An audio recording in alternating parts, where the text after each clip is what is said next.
ಒಂದ್ ಡೌಟ್ ಅಂದ್ರೆ ಪಾಪ ಅವ್ರಿಗೆ ಎಲ್ಲ ಸೀರಿಯಲ್ ಅಲ್ಲೂ ತಗೊಂಡೋಗ ಅಷ್ಟು ಮುದ್ದಾಗಿದ್ದಾರೆ, ವಿಲನ್ ಪಾತ್ರ ಯಾಕೆ ಕೊಡ್ತಾರೆ ಅಂತ ಹೇಳ್ಬಿಟ್ಟು. ಯಾಕೆಂದ್ರೆ ನೀವು ನೋಟಿಸ್ ಮಾಡ್ಬೋದು, ನಾನು ಚಿಕ್ಕವಳಿದ್ದಾಗ ಒಬ್ರು ಹೇಳೋರು ನಮ್ಮ ಮನೆ ಹತ್ರ, ಅಂದ್ರೆ ತುಂಬಾ ಸೀರಿಯಲ್ ನೋಡೋರು. ಅವ್ರು ರಿಯಲ್ ಲೈಫ್ ಅಲ್ಲಿ ತುಂಬಾ ಸೈಲೆಂಟ್, ಬಟ್ ಕ್ಯಾರೆಕ್ಟರ್ ವೈಸ್ ಮಾಡೋದು ಅವ್ರು ಫುಲ್ ವೈಲೆಂಟ್ ಕ್ಯಾರೆಕ್ಟರ್ ಮಾಡ್ತಾರೆ. ಇವ್ರು ರಿಯಲ್ ಲೈಫ್ ಅಲ್ಲಿ ಸೈಲೆಂಟ್ ಇಲ್ಲ ಇರಿ ಹೇಳ್ತೀನಿ ಯಾಕೆ. ಎಷ್ಟು ಒಳ್ಳೆಯವರು ಅಂದ್ರೆ, ನಾನು ಫಸ್ಟ್ ಅಲ್ಲ ರಾಕ್ ಸರ್ ಬಗ್ಗೆ ಕಂಪ್ಲೀಟ್ ಮಾಡಿ ಆಮೇಲೆ ಇವ್ರ ಬಗ್ಗೆ ಕಂಪ್ಲೀಟ್ ಮಾಡ್ತೀನಿ. ಒಂದು ನಿಮಿಷ ಏನಾದ್ರು ಇವಾಗ ನಾನು ಎಕ್ಸ್ಪೆಷಲಿ ಏನಾದ್ರು ಒಂದು 5 ನಿಮಿಷ ಟೈಮ್ ಸಿಕ್ಕಿದ್ರೆ ಆ ವಿಡಿಯೋ ಈ ವಿಡಿಯೋ ನನ್ನ ಯೂಟ್ಯೂಬ್ಗೆ ಏನು ಕಂಟೆಂಟ್ ಸಿಗುತ್ತೆ ಅದು ಇದು ಅಂತ ಹೋಗ್ತೀನಿ. ಒಂದ್ ಕಡೆ ಎಲ್ಲಿದ್ದಾರೆ ಅಂತಾನೆ ಗೊತ್ತಾಗಲ್ಲ. ಸೀನ್ ಮುಗೀತು ಅಂದ್ರೆ ಕೂತ್ಬಿಟ್ಟು ಅವ್ರಾಯ್ತು, ಅವ್ರ ಬುಕ್ ಆಯ್ತು, ಅವ್ರ ಲ್ಯಾಪ್ಟಾಪ್ ಆಯ್ತು, ಅಷ್ಟೇ ಓದ್ತಾ ಇರ್ತಾರೆ. ಸರ್ ನಾನು BE ಮಾಡ್ಬೇಕಾದ್ರೆ ಇಷ್ಟು ಓದಿಲ್ವಲ್ಲ ಸರ್ ನಾನು. ಆಮೇಲೆ ಸುಪ್ರೀತಾ ಅವ್ರ ಬಗ್ಗೆ ನಾನು ಬಂದಾಗ ಏನ್ ಯಮ್ಮನ್ಗೆ ಇಷ್ಟು ಗಾಂಚಲಿ ಬಲೆ ಆಟಿಟ್ಯೂಡ್ ಇದೆ ಯಮ್ಮನ್ಗೆ ಅಂತ ಅನ್ಕೊಂಡಿದ್ದೆ ನಾನು. ಸಾರಿ ಈ ಹುಡುಗಿ ಬಗ್ಗೆ. ಬಟ್ ಈಗ ಹೆಂಗಾಗುತ್ತೆ ಅಂದ್ರೆ ಕೆಲವೊಂದೊಂದ್ಸಲ ಏನಾಗ್ಬಿಡುತ್ತೆ ಅಂದ್ರೆ, ನಾನಿವಾಗ ಅವ್ರಿಗೆ ಎಷ್ಟು ಹಚ್ಕೊಂಡಿದೀನಿ ಅಂದ್ರೆ 15 ದಿನ ನಮ್ದು 15 to 30, ಆ 1 to 15th ಅಲ್ಲಿ ಎಷ್ಟು ಸಲ ಫೋನ್ ಮಾಡಿರ್ತೀನಲ್ವಾ ನಾನು. ಆಮೇಲೆ ಸೆಟ್ಟಲ್ಲಿ ಕೆಲವೊಂದ್ಸಲ ನಮ್ದು ಸೀನ್ಸ್ ಇರುತ್ತೆ, ನಾನು ಅವತ್ತು ಇಡೀ ದಿನ ಇವ್ರು ಬಂದೇ ಇರಲ್ಲ, ಏನೋ ಒಂಥರ ಕಳ್ಕೊಂಡಂಗೆ. ಆಮೇಲೆ ನಮ್ಮ ಮಣಿ ಇವರ ಮಗನ ಪಾತ್ರ ಅಂಕಿತ್ತು, ಅದೊಂದು ಕ್ಯೂಟಿ ಪೈ ನಮ್ಮ ಸೆಟ್ಟಲ್ಲಿ, ಅದೊಂದು ಮಗು ತರನೇ ಆಕ್ಚುಲಿ ಇರ್ಬೇಕಿತ್ತು. ಅಂಡ್ ವಿಧಿ ಅದಿನ್ನೂ ಮಗು, ಅದು ಇವ್ರದ್ದು ಮಗು ತರನೇ ಅದು ವಿಧಿ. ಸೊ ಅವ್ರಿಬ್ರು ನೀವು ಮಿಸ್ ಮಾಡ್ಕೋತೀವಿ ನಾವು. ಲಾಸ್ಟ್ ಟೈಮ್ ಅಂಕಿತ್ ಏನ್ ಹೇಳಿದ್ರು ಗೊತ್ತಾ, ನಂಗೆ ಇವ್ರ ಅಮ್ಮ ಅಲ್ಲ ಇವ್ರ ಅಕ್ಕ ಅಂತ ಹೇಳ್ತಾ ಇದ್ರು. ಓಕೆ ಆಯ್ತಾ ಮಾತಾಡಿದ್ದು? ಮೈಕ್ ತಗೋಬೋದಲ್ಲ? ನಂಗೆ ಅದೇ ಕೊಡ್ತಾರೋ ಇಲ್ವೋ ಅಂತ ಡೌಟ್ ಆಗಿ ಹೋಗ್ಬಿಟ್ಟಿತ್ತು. ನನಗೂ ನಿಮ್ಮನ್ನು ಸೇರಿಸಿ ನಿಮ್ ಬಗ್ಗೆನು ಎಲ್ಲ ಡೀಟೇಲ್ ಆಗಿ ಹೇಳ್ಬಿಟ್ಟು ಇಲ್ಲ, ಯಾಕೆಂದ್ರೆ ಜನ ಆನ್ ಸ್ಕ್ರೀನ್ ನೋಡಿರ್ತಾರೆ, ಆಫ್ ಸ್ಕ್ರೀನ್ ಅವ್ರು ಏನು ಅನ್ನೋದು ನಮ್ಗಷ್ಟೇ ಗೊತ್ತಿರುತ್ತೆ. Co artist thank you. ಇಲ್ಲಿ ಅಲ್ಲ ಬಂದಿರೋದೇ ನಮ್ಮನ್ನ ಮಾತಾಡ್ಸಕಪ್ಪ, ಏನಪ್ಪ ಇವ್ರು ಮೈಕೆ ಕೊಡಲ್ಲ, ಹೋಗಪ್ಪ ಬೇಜಾರ್ ಮಾಡ್ತಾರೆ. ಚೆನ್ನಾಗಿ ಮಾತಾಡಿದ್ರಿ, ಅನ್ಮೇಲಿಂದ ಮೈಕ್ ಕೊಡ್ಬಾರ್ದಪ್ಪ. ಇಲ್ಲ ತುಂಬಾ ಚೆನ್ನಾಗಿ ಮಾತಾಡಿದ್ರಿ, thank you so much. Defeat before defeats you. ಆಯ್ತು ನಂದು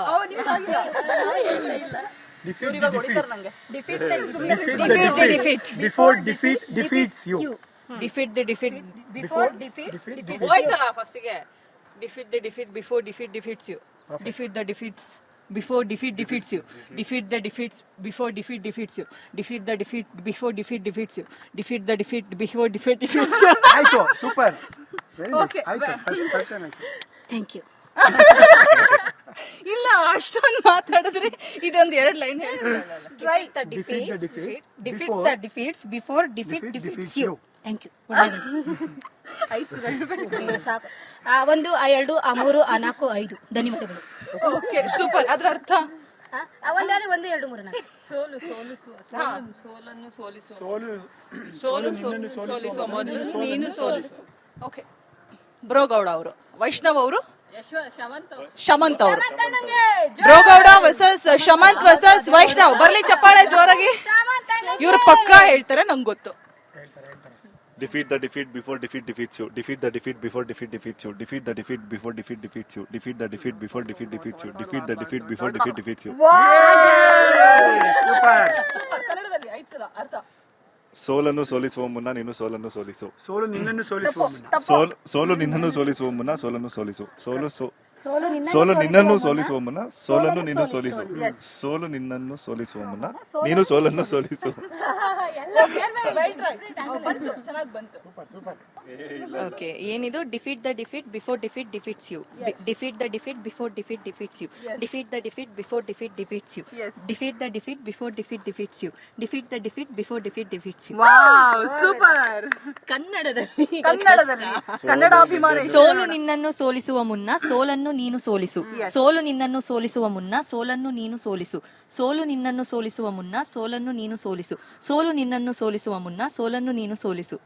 ನನಗೆ ಬರಲ್ಲ ಸೂಪರ್. ಆಯ್ತಾ, ನಾನು ಕನ್ನಡದಲ್ಲಿ ಹೇಳ್ತೀನಿ. ಅವಳು ಹರಳು ಅಳೆದ ಕೊಳಗದಲ್ಲಿ ಇವಳು ಹರಳು ಅಳೆದಳು.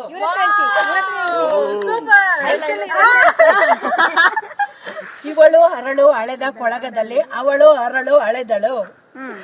ಇದು ರಂಗಭೂಮಿಯ ಟಂಗ್ ಟ್ವಿಸ್ಟರ್ಸ್ ಅದು ಹೌದು ಅಷ್ಟೇ ಅಮ್ಮ ನಂಗೆ ಬರೋದು ಕನ್ನಡದಲ್ಲಿ. ಅಲ್ಲ ಅಮ್ಮ, ಅಷ್ಟೇ ಅಲ್ಲ, ಅಷ್ಟೊಂದು ಬರುತ್ತೆ ನಿಮಗೆ.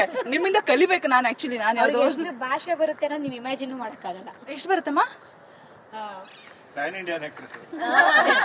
ಹಿಂದಿ ಮಾತಾಡ್ತೀನಿ, ಹಂಗಾಗಿ ಪಕ್ಕ ಹಿಂದಿ ಬರೋದ್ರಿಂದ ಗುಜರಾತಿ ಅರ್ಥ ಆಗುತ್ತೆ, ಪಂಜಾಬಿ ಅರ್ಥ ಆಗುತ್ತೆ, ಮಾರ್ವಾಡಿ ಅರ್ಥ ಆಗುತ್ತೆ, ಮರಾಠಿ ಅರ್ಥ ಆಗುತ್ತೆ, ಸಿಂಧಿ ಅರ್ಥ ಆಗುತ್ತೆ. ಮೀನ್ಸ್ ಹಿಂದಿ ಮಾತಾಡೋಕ್ಕೂ ತಮಿಳು ತೆಲುಗು ಮಾಮೂಲು. ಮಲಯಾಳಂ ಬರಲ್ಲ, ಬೆಂಗಾಲಿ ಮಲಯಾಳಂ ಎಲ್ಲ ಬರಲ್ಲ.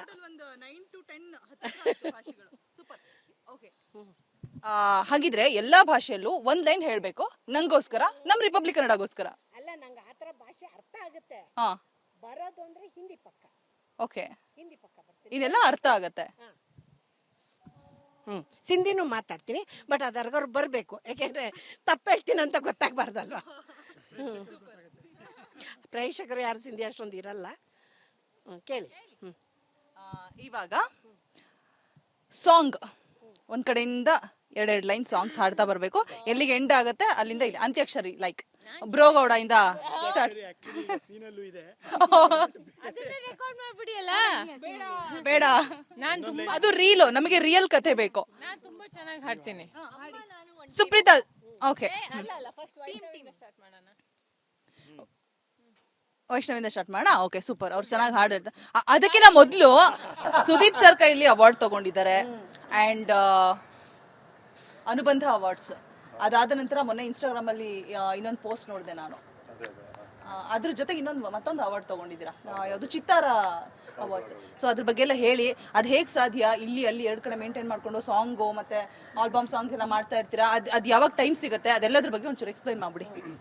ಅಂದ್ರೆ ಟೈಮು ಮತ್ತು ಬೇರೆ ಏನಾದರೂ ನಾವು ನಮಗೆ ಬೇಕು, ನಾವು ಹಂಗಾಗ್ಬೇಕು, ನಾವಿಲ್ಲ ಅದನ್ನ ಮಾಡಬೇಕು ಅಂತಂದ್ರೆ ನಾವು ಅದಕ್ಕೆ ಎಷ್ಟು ಟೈಮ್ ಕೊಡ್ತೀವೋ ಅದು ನಮ್ಗೆ ಅಷ್ಟೇ ಹತ್ರ ಆಗುತ್ತೆ. ಸೊ ನಾವ್ ಎಷ್ಟು ಎಫರ್ಟ್ಸ್ ಹಾಕಿರ್ತೀವೋ ಎಫರ್ಟ್ಸ್ ವಾಪಸ್ ನಮ್ಗೆ ಸಿಗುತ್ತೆ. ಇದೊಂದು ಸೀಕ್ರೆಟ್ ಬಿಟ್ರೆ ಇನ್ನೇನು ಇಲ್ಲ ಕೆಲಸದಲ್ಲಿ, ರಿಸಲ್ಟ್ ಅಲ್ಲೆಲ್ಲ. ಸೊ ಇದನ್ನೇ ನಾನು ನಂಬ್ತೀನಿ, ಹಿಂಗಾಗಿನೇ ಎರಡು ಕಡೆಗೂ ಮೇಂಟೈನ್ ಮಾಡಿದ್ದೀನಿ ಅಷ್ಟೇ. Also is a very good technician. ಅಂದ್ರೆ ತುಂಬಾ ಜನಕ್ಕೆ ಅವ್ರ ಬಗ್ಗೆ ಗೊತ್ತಿಲ್ಲ. Is a very good biker enthusiast. Shamanth ಬಗ್ಗೆ ತುಂಬಾ ಜನಕ್ಕೆ ಗೊತ್ತಿಲ್ಲದ ವಿಷಯಗಳು ಅಂದ್ರೆ is a very very good technician.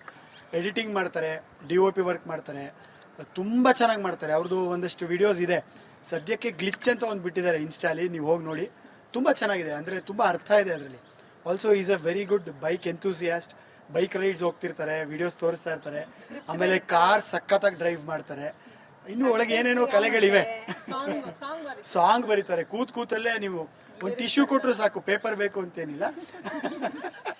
Lakshmi ಬಾರಮ್ಮ ಸೀರಿಯಲ್ ನಲ್ಲಿ ಕಾವೇರಿ ಅವರ ಒಂದು ಮುಖನ ನೋಡಿದೀರಾ, ಇನ್ನೊಂದು ಪಾತ್ರನ ನಾನ್ ರಿವೀಲ್ ಮಾಡ್ತಾ ಇದ್ದೀನಿ. ಅವ್ರು ಯಾವ ಗೆಟಪ್ ಅಲ್ಲಿ ಇದಾರೆ ಅಂತ ನೀವು ನೋಡಿದ್ರೆ ನಿಜವಾಗ್ಲೂ ಶಾಕ್ ಆಗ್ತೀರಾ. ಸ್ಯಾರಿಲ್ ನೀವೆಲ್ಲರೂ ನೋಡಿರ್ತೀರಲ್ವಾ, ಇವಾಗ ನೋಡಿ ಹೆಂಗಿದ್ದಾರೆ ಅಂತ ಹೇಳ್ಬಿಟ್ಟು ತೋರಿಸ್ತೀನಿ.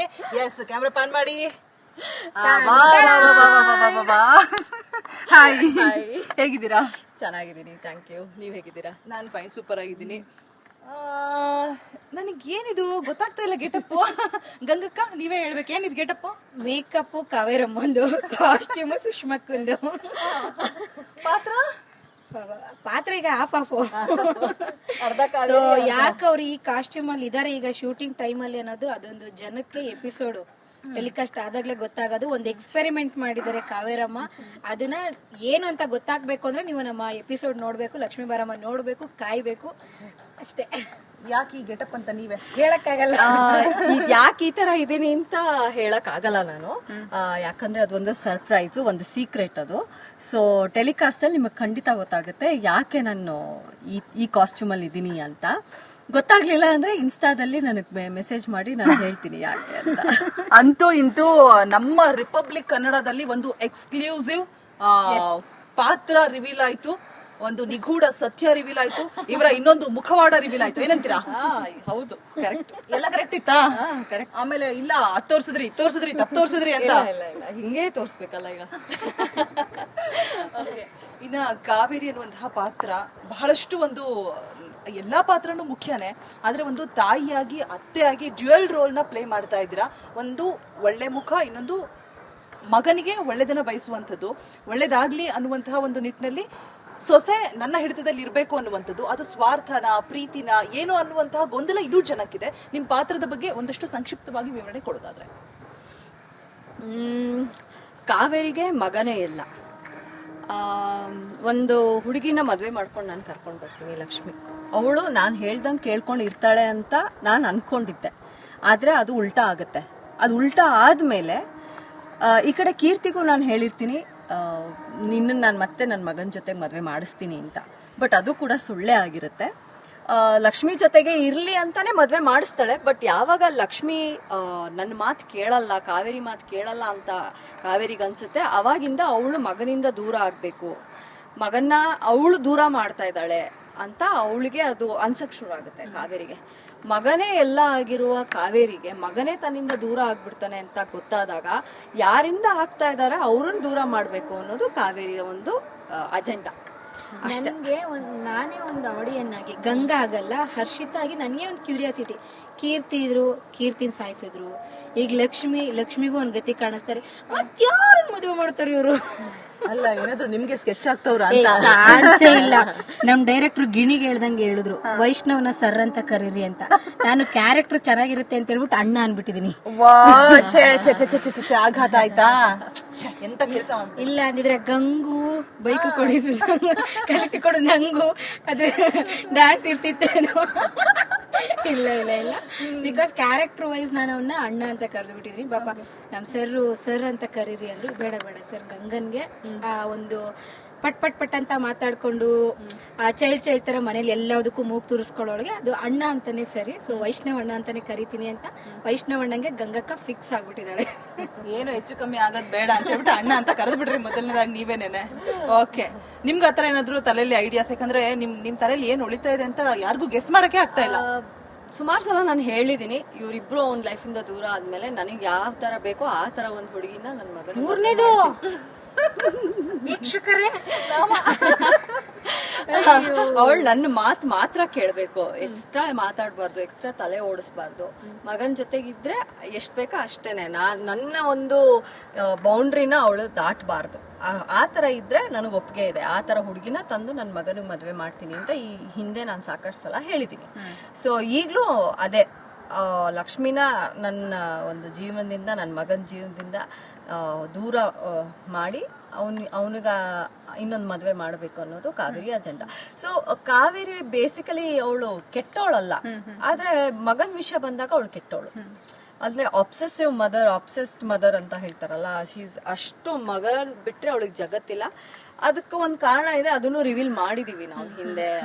ನಮ್ಮ ಅತ್ತೆ ನನ್ಗೊಂದು ಶಾಪ ಹಾಕಿದ್ರು, ಆ ಶಾಪ ತಲೆಯಲ್ಲೇ ಕೂತ್ಬಿಟ್ಟಿರುತ್ತೆ, ಮಗನ್ ದೂರ ಮಾಡಿದೆ, ನಿನ್ ಮಗನು ನಿನ್ನಿಂದ ದೂರ ಆಗ್ತಾನೆ ಅಂತ. ಸೊ ಅದಕ್ಕೆ ಅದನ್ನ ಅವನನ್ನ ಉಳಿಸ್ಕೊಳಕ್ಕೆ ಯಾವ ಎಕ್ಸ್ಟೆಂಟ್ ಬೇಕಾದ್ರೂ ಕಾವೇರಿ ಹೋಗೋದಕ್ಕೆ ರೆಡಿ ಇದ್ದಾಳೆ. ತನಗ್ ತಾನು ಹಾಮ್ ಮಾಡ್ಕೊಳಕ್ಕೂ ರೆಡಿ ಇದ್ದಾಳೆ. ಯಾಕಂದ್ರೆ ಸಾಕಷ್ಟು ಸಲ ಈಗ ಮಾಡ್ಕೊಂಡಿದ್ದಾಳೆ. ಗನ್ನಲ್ಲಿ ಹೊಡ್ಕೊಳ್ಳೋದು, ಕೈ ಕಟ್ ಮಾಡ್ಕೊಳ್ಳೋದು, ಕಾಲು ಉಳುಕಿಸ್ಕೊಳ್ಳೋದು. ಇವತ್ತು ನೀವು ಬಂದು ಏನ್ ಎಪಿಸೋಡ್ ಮಾಡ್ತಿದ್ದೀರ ನೀವೇನ್ ಶೂಟ್ ಮಾಡ್ತಾ ಇದ್ದೀರಾ, ಅದ್ರಲ್ಲೂ ಕೂಡ ಅವಳು ತನಗ್ ತಾನೇ ಹಾಮ್ ಮಾಡ್ಕೊಂಡು ಬೇರೆಯವರು ಅವಳನ್ನ ಒಂದು ಸಿಂಪತಿಯಲ್ಲಿ ನೋಡಿ ಅವಳು ಏನ್ ಮಾಡಕ್ ಹೊರಟಿದ್ದಾಳೆ, ಎಷ್ಟು ಮ್ಯಾನಿಪುಲೇಟ್ ಮಾಡಕ್ ಹೊರಟಿದ್ದಾಳೆ, ಅದು ಮ್ಯಾನಿಪುಲೇಟ್ ಆಗೋ ತರ ಕಾವೇರಿ ನೋಡ್ಕೋತಾಳೆ. ಅಲ್ಲ, ಓಕೆ, ನೀವ್ ಹೇಳಿದನ್ನೆಲ್ಲ ನಾನು ಒಪ್ಕೋತೀನಿ. ಆದ್ರೆ ಈಗ ಆಲ್ರೆಡಿ ಕೀರ್ತಿನ ಡವಾರ್ ಮಾಡಾಯ್ತು, ಆಯ್ತು ಅಂತ ತೋರ್ಸಿದಾರೆ. ಗೊತ್ತಿಲ್ಲ ನಮ್ಗೆ ವಾಸ್ತವ ಏನಂತ, ನಮಗೂ ಏನು ಗೊತ್ತಿಲ್ಲ, ನಮಗೂ ಕೂಡ ಗೊತ್ತಿಲ್ಲ ಅದ್ರ ಬಗ್ಗೆ. ಆಮೇಲೆ ಈಗ ಲಕ್ಷ್ಮಿನೂ ಮೂಟೆಯಲ್ಲಿ ಕಟ್ಟಿ ಕಳಿಸಾಯ್ತು, ಅದ್ರ ಬಗ್ಗೆನೂ ವಾಸ್ತವ ಗೊತ್ತಿಲ್ಲ. ಅದು ಎಷ್ಟು ಸರಿ ಅಂತ ಒಬ್ಬ ತಾಯಿಯಾಗಿ, ಒಬ್ಬ ಅತ್ತೆ ಆಗಿ, ಈಗ ನೀವು ಈ ತರದನ್ನ ಫೇಸ್ ಮಾಡಿದಿದ್ರೆ, ಅಂದ್ರೆ ನಾನು ಹೇಳ್ತಿರೋದು ಜನರಲ್ ಆಗಿ, ಜನರಿಗೆ ಒಂದು ರಾಂಗ್ ಮೆಸೇಜ್ ಹೋಗ್ತಾ ಇಲ್ವಾ? ಸುಷ್ಮಾ ಆಗಿ ಹೇಳೋದಾದ್ರೆ, ಸುಷ್ಮಾ ಆ ತರದ್ದೇನು ಫೇಸ್ ಮಾಡಿಲ್ಲ. ಸೊ ಕಾವೇರಿ ಮಾಡ್ತಿರೋದು ಸುಷ್ಮಾ ಆಗಿ ಸರಿ ಇಲ್ಲ, ಸುಷ್ಮನಿಗೆ ಇದು ಇಷ್ಟ ಇಲ್ಲ. ಆದ್ರೆ ಕಾವೇರಿ ಆಗಿ ನೋಡೋದಾದ್ರೆ ಕಾವೇರಿ ಮಾಡ್ತಿರೋದು ಕಾವೇರಿಗೆ ಸರಿ. ಅಂದ್ರೆ ಅವರು ಜನಕ್ಕೆ ಅದು ಮೋಟಿವೇಟ್ ಮಾಡ್ತಿಲ್ಲ, ಒಂದು ಎಂಟರ್ಟೈನ್ಮೆಂಟ್ ಪಾತ್ರಧಾರಿಯಾಗಿ ಅಷ್ಟೇ ಅವರು ಆ ಪಾತ್ರನ ತೋರಿಸ್ತಾ ಇದ್ದಾರೆ. ಬಿಟ್ರೆ ನಮ್ಮ ಸೀರಿಯಲ್ ಅವರು ಜನ ಇದನ್ನ ನೋಡಿ ಅವರು ಮೋಟಿವೇಟ್ ಆಗ್ಲಿ, ಅವರು ಈ ತರ ತಗೊಳ್ಳಿ ಅಂತ ಅಲ್ಲ, ಒಂದು ಪಾತ್ರ, ಒಂದು ಕಾಲ್ಪನಿಕ ಪಾತ್ರವಾಗಿ ಅವರು ಕಾವೇರಿನ ತೋರಿಸ್ತಾ ಇದ್ದಾರೆ. ಈ ತರ ಒಂದಿದ್ರೆ, ಯಾಕೆಂದ್ರೆ ಹೀರೋ ಹೀರೋಯಿನ್ ಬೇಕು ಒಂದು ಪಾತ್ರಕ್ಕೆ, ಬಟ್ ಒಂದು ನೆಗೆಟಿವ್ ಅಂತ ಇದ್ದಾಗ ಅವ್ರು ಆ ಪಾತ್ರಕ್ಕೆ ಜೀವ ತುಂಬಿದಾಗ ಅಷ್ಟೇ ಹೀರೋ ಹೀರೋಯಿನ್ ಆಗ್ಲಿ ಅಥವಾ ಇನ್ನೊಬ್ರು ಮತ್ತೊಬ್ರು ಏನು ಒಳ್ಳೆತನದಲ್ಲಿ ಇರ್ತಾರೆ ಅವ್ರು ಹೈಲೈಟ್ ಆಗ್ತಾರೆ. ಯಾಕೆಂದ್ರೆ ಬರೀ ಒಳ್ಳೆತನ ಇದ್ರೆ ಎಷ್ಟು ಜನ ನೋಡ್ತಾರೆ? ಖಂಡಿತ ಗಂಗಾ. 50% ಒಳ್ಳೆತನ ಇದ್ರೆ, ಇನ್ನ 50% ಕೆಟ್ಟತನ ಇದ್ರೆ ಮಾತ್ರ ಆ ಒಂದು ಕತೆಗೆ ಪೂರ್ತಿ ಅನ್ನಿಸ್ಕೊಡುತ್ತೆ, ಆ ಒಂದು ಊಟ ಫುಲ್ಫಿಲ್ ಅಂತ ಅನ್ಸ್ಕೊಡುತ್ತೆ. ಸೊ ಹಾಗಾಗಿ ಅದೊಂದು ಕಾಲ್ಪನಿಕ ಪಾತ್ರ ಅಷ್ಟೇ. ನಾನು ಆಡಿಯನ್ಸ್ಗೆ ಅದೇ ಹೇಳ್ತೀನಿ, ಹೇಳಕ್ ಇಷ್ಟಪಡ್ತೀನಿ, ಕಾವೇರಿ ತರ ಯಾರು ಆಗ್ಬೇಡಿ. ಅಷ್ಟೊಂದು ಮಗನ್ನ ಪರ್ಸನಲಿ ಅದನ್ನ ಆ ಪಾತ್ರನ ತಗೋಬೇಡಿ. ಯಾಕಂದ್ರೆ ಈಗಿನ ಮುಂಚೆ ನನ್ಗೆ ಮೆಸೇಜ್ ಬಂದಿದೆ, ಕಾಲ್ ಬಂದಿದೆ, ನಮ್ಮ ಮನೇಲಿ ಮದ್ವೆ ಆಗ್ತಾ ಇದೆ ನನ್ ಮಗಂದು, ನಾನು ಎಲ್ಲಿ ನಿಮ್ ತರ ಆಗ್ಬಿಡ್ತೀನಿ ಅನ್ನಿಸ್ತಾ ಇದೆ ಅಂತ ಹೇಳ್ದವ್ರು ಕೂಡ ಇದಾರೆ. ಸೊ ಅವ್ರಿಗೆ ನಾನು ಹೇಳಿದ್ದು ಅದು ಒಂದು ಕಾಲ್ಪನಿಕ ಪಾತ್ರ, ನೀವು ಆ ತರ ಆಗ್ಬೇಡಿ ಅಂತಾನೆ ನಾನು ಅವ್ರಿಗೆ ಹೇಳ್ದೆ. ನೀವು ಸೀರಿಯಲ್ ತರಾನೇ ನೋಡಿ, ದಯವಿಟ್ಟು ಅದನ್ನ ನಿಮ್ಗೆ ಅಳವಡಿಸ್ಕೊಳ್ಬೇಡಿ ಅಂತ ನಾನು ಹೇಳಿದೀನಿ ಅವ್ರಿಗೆ. ಓಕೆ, ಇಲ್ಲ ಏನ್ ಗೊತ್ತಾ, ಸುಷ್ಮಾ ವರ್ಸಸ್ ಕಾವೇರಿ ಎರಡು ತಗೊಂಡ್ಬಿಡ್ತೀನಿ. ಏನಾಗ್ಬಿಟ್ಟಿದೆ ಅಂದ್ರೆ ಇವಾಗ ಎಲ್ಲಾ ತಂದೆ ತಾಯಿಗೂ ಅದೇ ಭಯ. ಬಿಕಾಸ್ ಇತ್ತೀಚಿನ ದಿನಗಳಲ್ಲಿ ಏನಾಗ್ತಿದೆ ಅಂತಂದ್ರೆ ಮದುವೆ ಆದ ತಕ್ಷಣ ಗಂಡ ಹೆಂಡತಿ ಸಪರೇಟ್ ಆಗಿ ಹೋಗ್ಬಿಡುದು, ಅಪ್ಪ ಅಮ್ಮನ ಸಪರೇಟ್ ಇಟ್ಬಿಡೋದು. ಸೊ ಆ ಒಂದು ರೀಸನ್ ಇಂದಾಗಿ ತಾಯಿಗೆ ಅನ್ಸುತ್ತೆ ನನ್ನ ಮಗ ನನ್ನ ಬಂಧನದಲ್ಲಿ ಇರಬೇಕು ಅಂತ ಹೇಳ್ಬಿಟ್ಟು. ಖಂಡಿತವಾಗಿಯೂ ನಿಮ್ಮ ಪಾತ್ರ ತೋರಿಸ್ತಾ ಇರ್ಬೋದು, ಸ್ವಲ್ಪ ನೆಗೆಟಿವ್ ರೋಲ್ ಇರ್ಬೋದು, ಬಟ್ ಅದರಲ್ಲಿ ನಿಜಾಂಶ ಅಡಗಿದೆ ನನ್ನ ಅಭಿಪ್ರಾಯ. ನಿಜಾಂಶ ಹೌದು, ಇವಾಗ ಎಲ್ಲ ನ್ಯೂಕ್ಲಿಯರ್ ಫ್ಯಾಮಿಲೀಸ್ ಆಗ್ತಾ ಇದ್ದಾರೆ. ಬಟ್ ನಾನು ಬೇಸಿಕಲಿ ನನ್ಗನ್ಸುತ್ತೆ ದೊಡ್ಡವರು ನಮ್ಮ ಜೊತೆಗಿದ್ರೇನೆ ಒಳ್ಳೇದು ಅಂತ. ನನಗೂ ನಮ್ಮ ಅತ್ತೆ ಮಾವ ಬಂದು ನನ್ನ ಜೊತೆಗೆ ಇರಬೇಕು ಅನ್ನೋ ಆಸೆ ಇದೆ but they stay in Dharwad. ಅವರಿಗೆ ಅವ್ರ ಊರೇ ಅವರಿಗೆ ಶ್ರೇಷ್ಠ, ಅವ್ರಿಗೆ ಇರ್ಲಿಕ್ಕೆ ಇಷ್ಟ. ಸೊ ನಾವೇ ಅವಾಗ ಹೋಗ್ತೀವಿ, ಇಲ್ಲ ಅವ್ರು ನಮ್ಮ ಹತ್ರ ಬರ್ತಾರೆ, ಒಂದು ಖುಷಿ ಇರುತ್ತೆ. ನಮ್ಮ ತಾಯಿ ನನ್ನ ಜೊತೆಗೆ ಇದ್ದಾರೆ, ನನ್ನ ಶೂಟಿಂಗ್ ಇದ್ದಾಗ ಅವ್ರು ನನ್ನ ಜೊತೆಗೆ ಇರ್ತಾರೆ. ಸೊ ಒಂದು 15-20 ದಿನ ಅವ್ರು ನನ್ನ ಜೊತೆಗೆ ಇರ್ತಾರೆ. ಸೊ ಅದು ತುಂಬ ಸಂತೋಷ. ಯಾಕಂದರೆ ಒಬ್ಬರು ಮನೆಯಲ್ಲಿ ದೊಡ್ಡವರಿದ್ದರೆ ಅದು ನಮಗೆ ಧೈರ್ಯ. ಆಮೇಲೆ ಅವ್ರು ಯಾಕೆ ನನ್ನ ಜೊತೆ ಬಂದಿರ್ತಾರೆ ಅಂದರೆ ನನಗೆ ಹೆಲ್ಪ್ ಮಾಡೋಕ್ಕೆ ಅಂತ ನಮ್ಮ ತಾಯಿ ನನ್ನ ಹತ್ರ ಬಂದಿದ್ದಾರೆ, ನನ್ನ ಮಗಳನ್ನು ನೋಡ್ಕೊಳ್ಳೋಕ್ಕೆ ಅಂತ ನಮ್ಮ ತಾಯಿ ಬರ್ತಾರೆ. ಸೊ ಅವ್ರು ಇರೋದ್ರಿಂದ ನಾನು ಇಲ್ಲಿ ಖುಷಿಯಾಗಿ ನೆಮ್ಮದಿಯಾಗಿ ಆರಾಮಾಗಿ ಕೆಲಸ ಮಾಡೋಕ್ಕೆ ಸಾಧ್ಯ.